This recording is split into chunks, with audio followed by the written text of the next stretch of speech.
नमो नमः। जयतु संस्कृतम। फिर से आप सभी का स्वागत है संहिता संस्कृतम में। और आज फिर एक टॉपिक लेके आए हैं आपके लिए। उसमें देखो चर्चा करते हैं उपसर्ग। बहुत अच्छा टॉपिक है। पेपर के हिसाब से प्रश्न पत्र में यहाँ से प्रश्न बनते ही बनते हैं। ठीक है। प्रश्न कैसे बनेंगे? उपसर्गों का अर्थ लिखिए। ठीक। या उपसर्ग अलग कीजिए।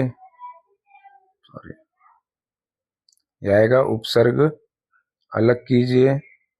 आएगा उपसर्ग जोड़िए। उपसर्ग प्लस धातु, इनको जोड़िए।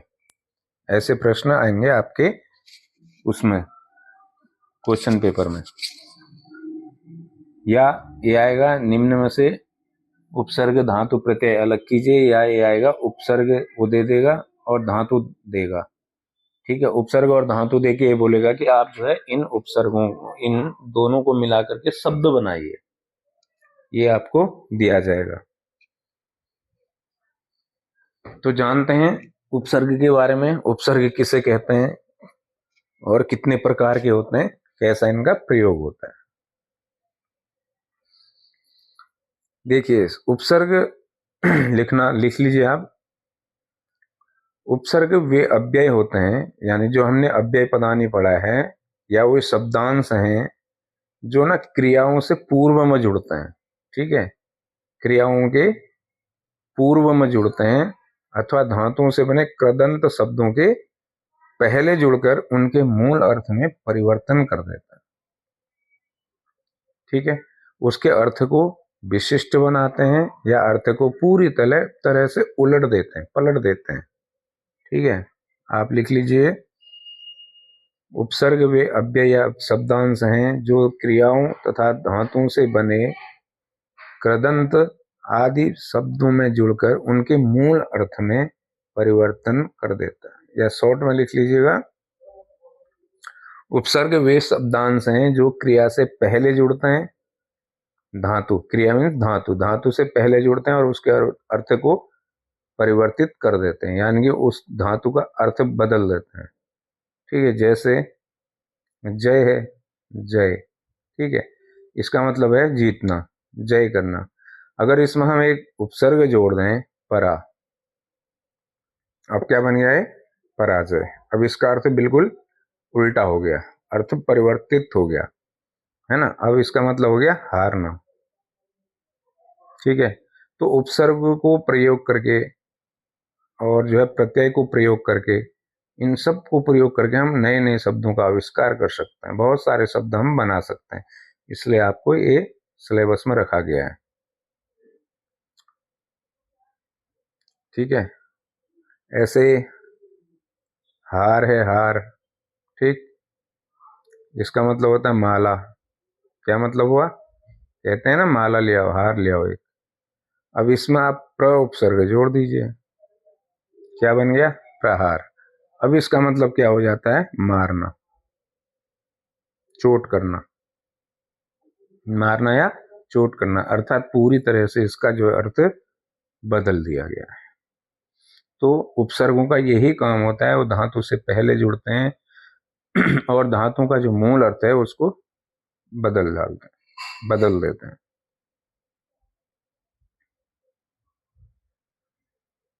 ठीक है।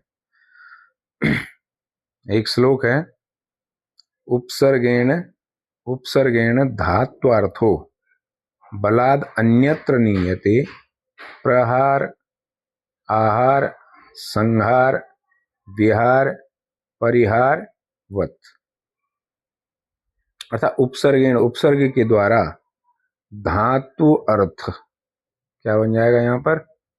धातु और अर्थ, धात्वार्थ ऐसे बन जाएगा। ठीक है। धातु प्लस अर्थ, धातु के अर्थ को बलात् बलपूर्वक अन्यत्र नियते, बदल डालते हैं, अन्यत्र ले जाते हैं, दूसरी जगह ले जाते हैं। तो क्या उन्होंने दिया है एग्जाम्पल में? देखिए नीचे देखो, प्र धातु एक ही है, ह्री ह्री ह्री ह्री। और ह्री, ठीक है। परंतु इनमें जब उपसर्ग जोड़ेंगे तो इनके सारे अर्थ बदल जाएंगे। प्री में ह्री जोड़ेंगे, ह्री मीन्स मूल शब्द होता है हरना, ले जाना, हरना, हरण करना, ठीक है। अब इसमें हमने उपसर्ग जोड़ दिया तो प्रहार बन गया। प्रहार का मतलब चोट मारना। आ में ह्री जोड़ दिया तो नया शब्द बन गया आहार, भोजन करना। सम में ह्री जोड़ दिया तो संहार। वी में ह्री जोड़ दिया बिहार। परि में ह्री धातु जोड़ दी तो परिहार। यानी कि धातु एक ही है, पांचों के पांच धातु एक ही हैं, परंतु उनका अर्थ सबका चेंज हो गया, सबका बदल गया है। यही उपसर्ग का चमत्कार है। ये उपसर्ग का क्या है? चमत्कार, कि एक ही धातु एक ही क्रिया के बहुत सारे अर्थ बना दिए उसने। अब लिखिए धातु, ये उपसर्ग कितने होते हैं। तो संस्कृत में जो है धातु की उपसर्ग की संख्या कितनी होती है? 22, ठीक है। प्रा प्र प्रा समानु अवनि से निरदुस दुर्वी आंगनी अधिया पियो सु उतापि अति परि, वो भी उप, इस प्रकार 22 उपसर्ग बनते हैं। तो इन्हें देखते हैं 22 उपसर्गों को। या आपने इसकी बेसिक नॉलेज आपने देख ली। द्वाविंशति उपसर्ग प्रमाणिक माने जाते हैं। अब उनमें पहला है प्र, क्योंकि इनको क्या कहा जाता है? प्रादि। अगर कहीं ऐसे प्रश्न आ गया प्रादि है तो प्रादि का मतलब भी उपसर्गी हुआ, प्र आदि, प्र आदि, क्योंकि प्र पहले ये प्र, तो इसलिए प्रादि भी इनको बोल दिया जाता है, ठीक है। परंतु जब ये क्रिया के साथ जुड़ते हैं, ये प्रादि जब क्रिया धातु के साथ जुड़ते हैं, क्रिया के साथ जब योग करते हैं, तब इनको बोला जाता है उपसर्ग। फिर इनको क्या बोल दिया जाता है? उपसर्ग। बात दोनों की, अर्थ दोनों का एक ही है, ठीक है। भुआदेव धातव एक, ये सूत्र है, एक सूत्र है उपसर्गा क्रिया योगे। उपसर्ग क्रिया से योग होने पर, प्रादि का क्रिया से योग होने पर उपसर्ग कहा जाता है। तो प्र सबसे पहला है प्र। प्र का मतलब होता है अर्थ। एक अर्थ पूछा जाएगा, एक ऐसे प्र में भू जोड़ के बनाने को बोलेगा, ऐसा एक फिर वाक्य प्रयोग। इस प्रकार के प्रश्न बनेंगे एग्जाम में आपके। तो प्र का मतलब होता है अधिक, आगे, उत्कर्ष, ठीक है। उत्कर्ष, अधिक, आगे, उत्कर्ष। अब ये कह रहे हैं प्र में भू धातु जोड़ी, प्र भू। अब भू धातु आपने पढ़ी होगी, उसके रूप चलते हैं भवती, भवतः, भवंती, ऐसे रूप चलते हैं। तो हमको क्या करना है? उसका पहला रूप लेना है, प्रथम पुरुष का एक वचन लेना है, ठीक है। प्रथम पुरुष का एक वचन हमने उठाना है। तो एक वचन जब उठाएंगे भू धातु का, तो हमारे पास शब्द क्या बनेगा? भवती। एक में क्या बना? भवती। अब इसमें हम प्र जोड़ देंगे तो बन गया प्रभवती, अर्थात उत्पन्न होता है, उत्पन्न होता है, ठीक है। अब आपको इसको वाक्य में प्रयोग करना है। तो आप किसी भी तरह हिंदी वाक्य बनाए, बीज से या फूल से फल उत्पन्न होता है, ठीक है। फूल से फल उत्पन्न होता है, बीज से वृक्ष उत्पन्न होता है। फिर उसको आप संस्कृत में कर लीजिएगा। तो बीज से वृक्ष उत्पन्न होता है तो बीजात, बीज से, ठीक है। भुव प्रभव सूत्र पंचमी करेगा। वृक्ष प्रभवती, प्रभवती, ये आपका बन गया। बीजात वृक्ष प्रभवती, बीज से वृक्ष उत्पन्न होता है। आगे देखिए प्रविश, विश मीन्स प्रवेश करना, तो प्रविशति प्रवेश करता है। सह गृहे प्रविशति, क्या बन जाएगा? सह गृहे प्रविशति, सह गृहे प्रविशति, वह घर में प्रवेश करता है। आगे बन जाएगा प्र प्लस नम दिया है इन्होंने, प्र प्लस नम, प्र प्लस नम, नम का मतलब नमस्कार करना, परंतु प्र उपसर्ग जुड़ गया तो इसका मतलब बन गया प्रणाम करना।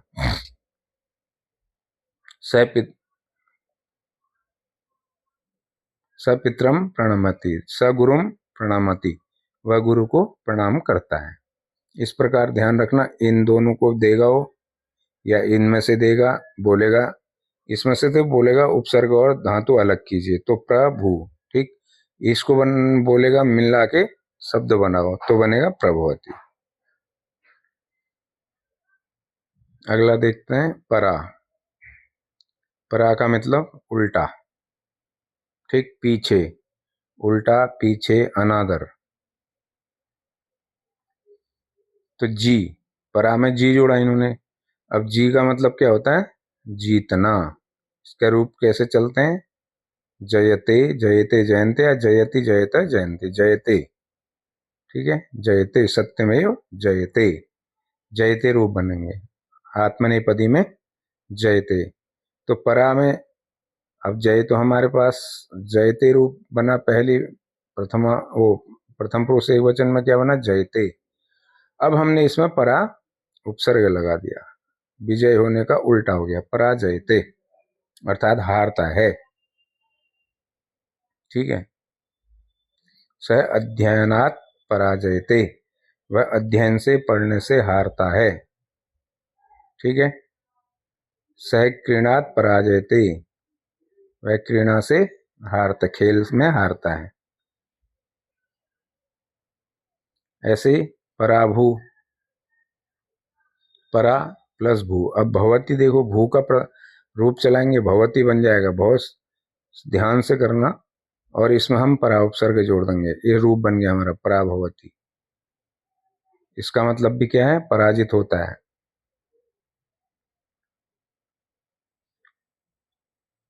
शत्रु सैनिकात् पराजयते, पराभवती, शत्रु सैनिकात् पराभवती, शत्रु सैनिक से पराजित होता है। ऐसे पराक्रम, पराक्रम, प्रा प्लस क्रम, क्रम का मतलब चलना, पराक्रमते। अब परा उपसर्ग जुड़ गया, इसका अर्थ बदल गया, पराक्रम दिखाता है। स युद्धे पराक्रमते, वह युद्ध में पराक्रम दिखाता है। इस प्रकार आपको वाक्य बना लेना है। अग्रे नेक्स्ट है अप। अप, ठीक है। अप का मतलब होता है दूर, बुरा, विपरीत, दूर, बुरा, विपरीत। अब ह्री का मतलब होता है हरण करना, ठीक, हरण करना। अब अपहरती बना दिया, अप जोड़ दिया, अपहरती, चुराता है, वह चुराता है। सह मम पुस्तकम अपहरती, क्या बन जाएगा वाक्य? सह, वह, मम, पुस्तकम, पुस्तकम अपहरती, अपहरती, वह मेरी पुस्तक चुराता है, ठीक है, वह मेरी पुस्तक चुराता है। क्री का मतलब करना, अप लग गया तो अपकरोती, अर्थात बुराई करता है, बुरा है ना, बुराई करता है, अपकार करता है, उपकार का उल्टा विपरीत, अपकार करता है। अपनी, नी मीन से ले जाना, तो अपना यति का मतलब बन जाएगा दूर ले जाना, दूर ले जाना। सह माम अपनयति, सह माम मुझे, ठीक, अपनयति, अपनयति, वह मुझे दूर ले जाता है, ठीक है। स माम अध्ययनात्, अध्ययनात्, वह मुझे पढ़ाई से दूर ले जाता है। ऐसे आपको तीनों चीजें याद रखनी है। अगर मिला हुआ है, अपहरती है, ठीक है, तो आपको क्या करना है? अपहरती, अपहरती है तो आपको करना है अप प्लस री धातु, क्योंकि मूल धातु दिखानी है आपको, अपहरती, ठीक, अगर अप अप प्लस ह्री दिया है तो आपको शब्द बनाना अपहरति। ठीक, अगर वाक्य बनाने को बोल रहा है तो आपको बनाना है स मम पुस्तकम अपहरति। ऐसे आप कुछ भी बना सकते हैं वाक्य जो आपको सूटेबल हो। फिर देखते हैं आगे, सम। सम का मतलब होता है अच्छी प्रकार से, अच्छी तरह, साथ, पूर्ण रूप से, अच्छी तरह, साथ और पूर्ण रूप से। अब सम में गम लगाएंगे। ठीक है, सम गच्छते, साथ जाता है। स मया,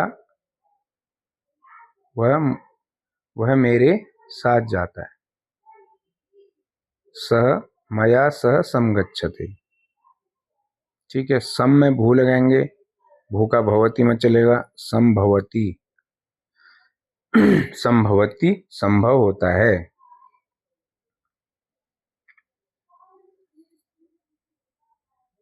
और समपठ, संपठती अच्छी तरह पढ़ता है, इसका मतलब अच्छी तरह पढ़ता है। सह संस्कृतम संपठती, क्या बन जाएगा, सह संस्कृतम। इसमें आपको बस अनुवाद आने चाहिए, संस्कृतम संपठती, संपठती। ठीक है, वह संस्कृत को अच्छी तरह पढ़ता है, ये इसका अर्थ हो जाएगा। इसलिए मैंने धातुएं भी बीच में दे दी हैं और वाक्य प्रयोग मैं आपको बता रहा हूं, ऐसे ऐसे करना है आपको, पेपर में ऐसे ही आने वाला है। अनु, अनु, अनु का मतलब पीछे, समान और लगातार। ठीक, और एक इसका होता है समान का ही एक दूसरा अर्थ लगेगा, नकल करना है ना, अनुकरण, नकल। जैसे बच्चा बड़ों की नकल करता है, इस प्रकार से अर्थ निकालना चाहिए।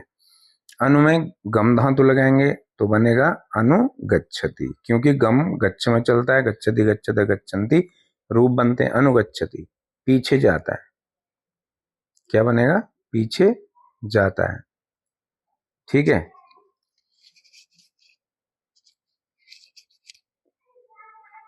क्या बन जाएगा, सीता रामम अनुगच्छति, सीता राम के पीछे जाती है। ठीक है, अनु में क्री लगाएंगे, क्री मीन्स करना। ठीक है, करोति बन जाए, करोति कुरुता कुर्वन्ति, अनुपसर्ग है, करोति बन गया अनुकरोति, नकल करता है। बालकः अनुकरोति, बालक नकल करता है। ठीक है, अनुवद, वद मीन्स बोलना। ठीक, वद में चलता है वदति, वदता वदंती, तो क्या बन जाएगा, अनुवदति, अनुवाद करता है।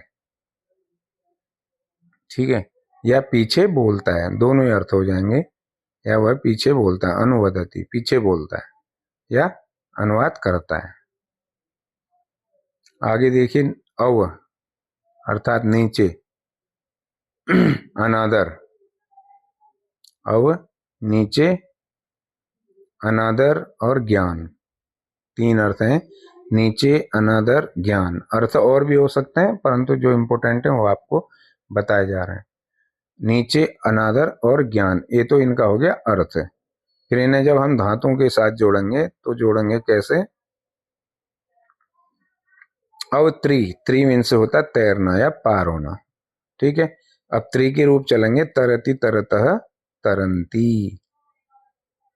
ठीक, तो बन जाएगा अवतरती, नीचे उतरता है ना, वहां पार होना है, वहां अव लग गया तो अब इसका अर्थ बदल गया, तो नीचे उतरता है, यानी अवगच्छति नीचे जाता है। ठीक, अवगच्छति का नीचे भी जाता है, और अवगम जाना, तो अवगच्छति समझता भी है।